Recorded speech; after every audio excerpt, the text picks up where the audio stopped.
ថ្ងៃទី10 ខែ 11 ឆ្នាំ 2025 ការវិភាគតារាងប្រចាំថ្ងៃរបស់យ៉ាវសន្ទុះដាវកំពុងត្រៀមផ្ទុះការប្រយុទ្ធរវាងអ្នកទិញនិងឌីល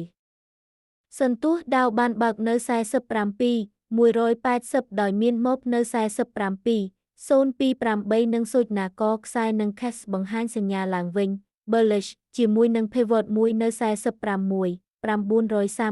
ប្រសិនបើសន្ទុះនៅលើតម្លៃបើកទីផ្សារ up នេះជាសញ្ញាទិញបុរាណ classic buy signal ដែលមានគោលដៅ curl មួយនៅ47,357និង curl ពីរនៅ47,534ទោះជាយ៉ាងណាថ្ងៃនេះជាទម្រង់ deal Doji Directional Day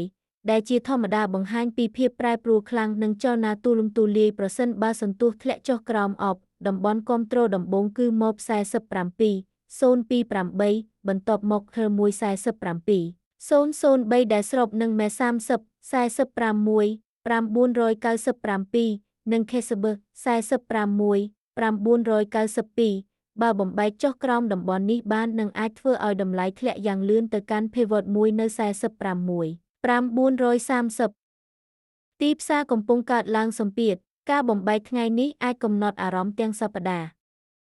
ស្បែកជំនួយការវិភាគនេះគឺសម្រាប់គោលបំណងផ្ដល់ព័ត៌មានតែប៉ុណ្ណោះហើយមិនត្រូវបានចាត់ទុកជាដំបូន្មានហិរញ្ញវត្ថុទេ